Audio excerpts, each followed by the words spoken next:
എറണാകുളം ചേന്ദമംഗലത്തെ ഒരു കുടുംബത്തിലെ 3 പേരെ കൊലപ്പെടുത്തിയ കേസിലെ പ്രതി ഋതു ജയിനു വേണ്ടി പോലീസ് ഇന്ന് കസ്റ്റഡി അപേക്ഷ കൊടുക്കും. പറവൂർ 1-ാം ക്ലാസ് മജിസ്ട്രേറ്റ് കോടതിയിലാകും കസ്റ്റഡി അപേക്ഷ സമർപ്പിക്കുക. എസ് ശ്യാംകുമാർ കൊച്ചിയിൽ നിന്ന് ചേരുന്നു. Shyam, good morning. ശ്യാം, ഒരു നാടിനെ നടുക്കിയ കുട്ടികളുടെയൊക്കെ നിലവിളി ഇപ്പോഴും നമ്മുടെ നെഞ്ചിൽ ഇങ്ങനെ ആളുകയാണ്. വല്ലാത്ത ഒരു അവസ്ഥയാണ്. കാര്യം ഇത്രയും ഭീകരനാണ് ഇയാളെന്ന് കണ്ടാൽ തോന്നില്ല. അയാൾക്ക് ഒരു അസ്വാസ്ഥ്യവുമില്ല, അയാൾക്ക് ആരോഗ്യ പ്രശ്നങ്ങളൊന്നും ഇല്ല എന്നാണ് ഏറ്റവും അവസാനം കിട്ടിയ മൊഴി. അപ്പോൾ മറ്റു വിവരങ്ങൾ എന്തൊക്കെയാണ് ഈ കേസിൻ്റെ?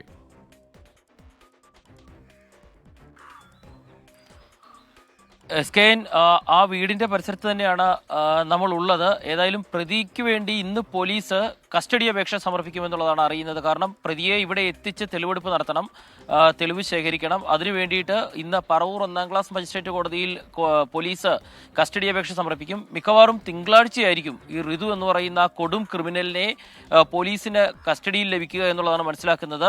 ആ ഋതുവിന്റെ വീടൊക്കെ പൂട്ടിക്കൊണ്ട് അവിടെ നിന്ന് ആളുകൾ ഒക്കെ പോയിട്ടുണ്ട്. ആ വീട് ഇപ്പോൾ പൂട്ടിയിട്ട നിലയിലാണ്. തൊട്ടു വാതിക്കലാണ് നമ്മുടെ ആ മനസാക്ഷിയെ മൊത്തം കരയിച്ച ആ ഒരു കൊലപാതകം നടന്ന വീടുമുള്ളത്. ഈ വീടായിരുന്നു ഋതുവിൻ്റേത്, പ്രതിയുടേത്. ആ വീട് പൂട്ടി ഇവിടെ നിന്ന് ആളുകൾ മാറിയിട്ടുമുണ്ട്. ഈ 3 വീടുകളിലാണ് ഋതു പ്രധാനമായും ശല്യം ഉണ്ടാക്കിക്കൊണ്ടിരുന്നത്. അതിലൊരു വീട്ടിലാണ് കേരളത്തെ ഒന്നാകെ കരയിച്ച ആ ഒരു കൊലപാതകം ഉണ്ടായത്. ഏതായാലും ആ വീടിപ്പോൾ അടഞ്ഞു കിടക്കുകയാണ്. ഇന്നലെ പോലീസ് ഉദ്യോഗസ്ഥരെത്തിയിരുന്നു. നിലവിൽ അവർ ഓമനിച്ച് വളർത്തിയിരുന്ന ചില മൃഗങ്ങൾ, പട്ടിയും പൂച്ചയും ഒക്കെ കോഴിയും ഒക്കെ ഉണ്ട്. അതിന് ഭക്ഷണം കൊടുക്കാൻ പോലും ആളുകൾക്ക് എങ്ങനെ എത്തും എന്നുള്ളതൊക്കെ അവർ ചോദിക്കുന്നുണ്ട്.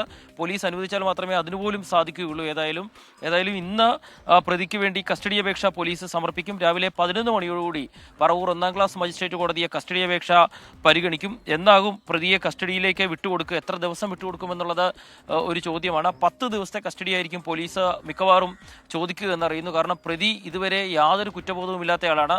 ആലുവ സബ് ജയിലിൽ ഇന്നലെ എത്തുമ്പോഴും തല ഉയർത്തി പിടിച്ച് ചിരിച്ചുകൊണ്ട് അകത്തേക്ക് കയറിപ്പോയി എന്നുള്ളതാണ് ജയിൽ അധികൃതർ വ്യക്തമാക്കുന്നത്. അതായത് മനസ്താപത്തിന്റെ ഒരു ലാഞ്ചന പോലും ഇല്ലാത്ത ഒരു കൊടും ക്രൂരനാണ് ആ പ്രതി എന്നുള്ളതിന്റെ ഏറ്റവും പ്രധാനപ്പെട്ട തെളിവാണ്. SKN പറഞ്ഞ പോലെ തന്നെ ഒരു മാനസിക പ്രശ്നവുമില്ല. BNS പ്രകാരമുള്ള ഏറ്റവും പരമാവധി ശിക്ഷ തന്നെ പ്രതിക്ക് ലഭിക്കും. അതിന്റെ ശാസ്ത്രീയ തെളിവുകളൊക്കെ ശേഖരിച്ചു എന്നുള്ളതാണ് അന്വേഷണ ഉദ്യോഗസ്ഥരും വ്യക്തമാക്കുന്നത്. മുനമ്പം DYSPയുടെ നേതൃത്വത്തിൽ 17-അംഗ സംഘമാണ് കേസ് അന്വേഷിക്കുന്നത്. ഏതായാലും പ്രതിയെ കസ്റ്റഡിയിൽ ലഭിക്കുകയും ഈ പ്രദേശത്ത് തെളിവെടുപ്പ് നടത്തുകയും ഉൾപ്പെടെ ചെയ്യേണ്ടതുണ്ട്. അതിനുള്ള നടപടിക്രമങ്ങൾ പോലീസ് പൂർത്തിയാക്കി വരികയാണ്. പ്രതി നിലവിൽ ആലുവ സബ് ജയിലിലാണ് റിമാൻഡിൽ കഴിയുന്നത്. ഒരു പശ്ചാത്താപവും പ്രകടിപ്പിക്കാതെ ചിരിച്ചൊക്കെ കൊണ്ടാണ് പ്രതി ജയിലിൽ നിൽക്കുന്നത് എന്നുള്ള ഒരു വിവരം കൂടിയാണ് നമുക്ക് ലഭിക്കുന്നത്. ഏതായാലും ആ കൊലപാതകം നടന്ന വീട് ഇപ്പോൾ അടച്ചിട്ടിരിക്കുകയാണ്. അവർ വളർത്തിയിരുന്ന ഓമന മൃഗങ്ങൾക്ക് ഭക്ഷണം ഉൾപ്പെടെ കൊടുക്കാൻ ഉള്ള ഒരു അവസരം കൂടി ഉണ്ടാകണം എന്നുള്ള ഒരാവശ്യമുണ്ട്. ഏതായാലും ഇന്ന് പോലീസ് സംഘം ഇവിടെ എത്തും. പ്രതിയുടെ കസ്റ്റഡി അപേക്ഷ രാവിലെ കോടതി പരിഗണിക്കുകയും ചെയ്യും. SKN. Okay, thank you. ശ്യാംകുമാറാണ് വിവരങ്ങൾ നൽകിയത്.